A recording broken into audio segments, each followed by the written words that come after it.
आज मी तुम्हाला सिंधी कढीची रेसिपी दाखवणार आहे। ह्याच्या जे साहित्य लागतील ते बघून घ्या। हे आलं किसून घेतलेलं आहे, कोथिंबीर आहे, कढीपत्ता घेतला आहे। इथे मी चवीनुसार मीठ आहे, हळद आहे, लाल तिखट, हिंग, मोहरी आणि जिरं। इथे मी चिंच भिजवून घेतलेली आहे, अर्धा वाटी बेसन आहे। या कढीसाठी लागणाऱ्या भाज्या आहेत, त्याच्यामध्ये वांगी घेतली आहे, 4 भेंडी, गाजर आहे, 2 टॅमॅटो आहेत, गवार आहे आणि फरसबी घेतलेली आहे। याच्यामध्ये आपण शेवग्याच्या शेंगाही टाकू शकतो आणि बटाटेही टाकू शकतो। तर आता आपण याच्यामध्ये 2 बटाटे पण घेणार आहोत। हे बघा, हे 2 बटाटे घेतलेले आहेत। आता या सर्व भाज्या आपण कट करून घेणार आहोत। हे सर्व साहित्य कढीचं आहे। हे बघा, या सर्व भाज्या मी कट करून घेतल्या आहेत। याच्यामध्ये वांग, गवार, गाजर, बटाटा आणि फरसबी आणि भेंडी पण वेगळी कापून ठेवलेली आहेत, कारण ह्या सर्व भाज्या आपल्याला परतून घ्यायच्या आहेत थोड्याशा तेलामध्ये। भेंडी वेगळी परतून घेणार आहोत। 2 टॅमॅटोची प्युरी करून घेतलेली आहे। आता आपण या सर्व भाज्या फ्राय करून घेऊया। थोडंसं आपण 1-1.5 चमचा तेल टाकूया।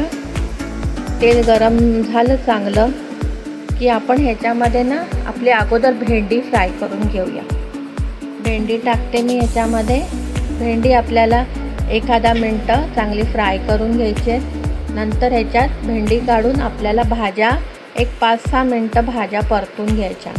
या बघा, या सर्व भाज्या मी परतून घेतलेल्या आहेत। भाज्या आणि भेंडी वेगळी परतून घेतलेली आहे। आता आपण कढी बनवायला सुरू करूया।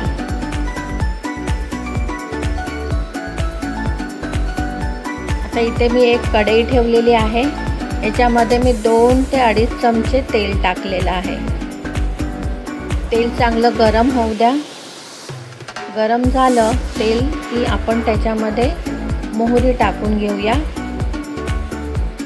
हे बघा, मोहरी टाकली।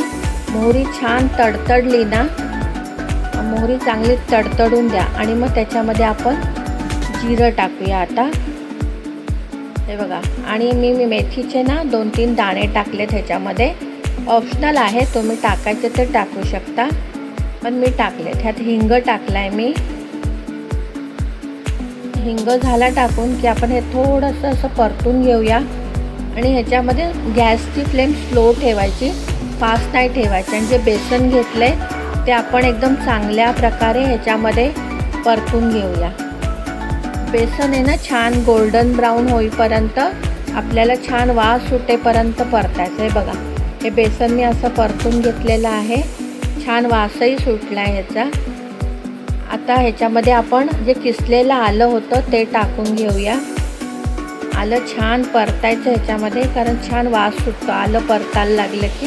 मग तसंच कढीपत्ताही घालून घेऊया। कढीपत्ताही चांगला परतून घेऊया ह्याच्यामध्ये।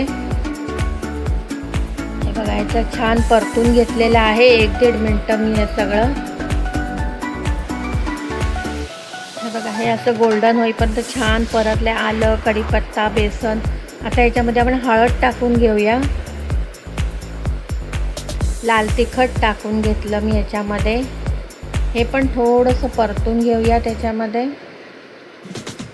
बघा, हे छान परतलं गेलं आहे। हे परतून छान असं वास येईपर्यंत परतूया।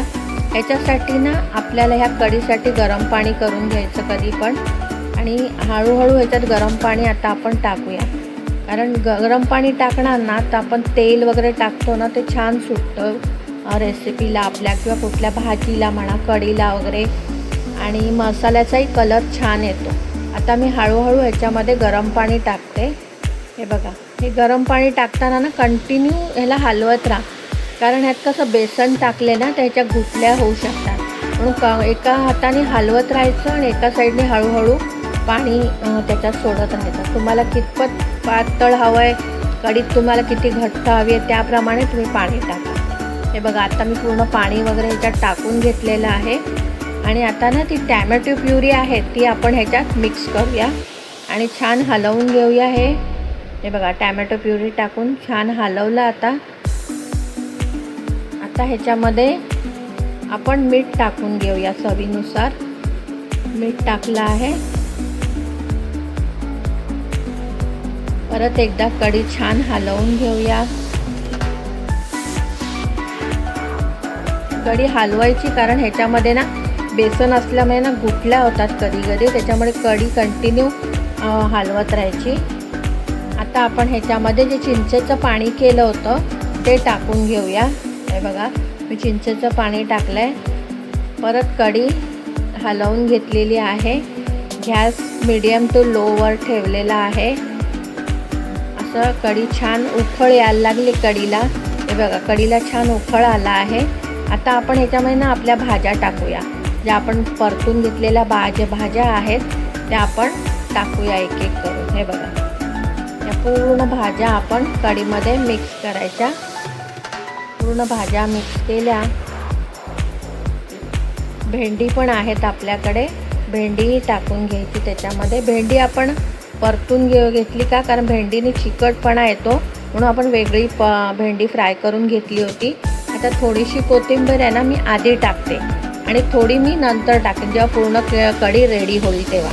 आता या कढीला कमीत कमी एक 10 मिनटं तरी छान मीडियम टू लो गॅसवर सिंधी कढी तयार झाली आहे. कशी झाली ती मला कमेंटमध्ये सांगा.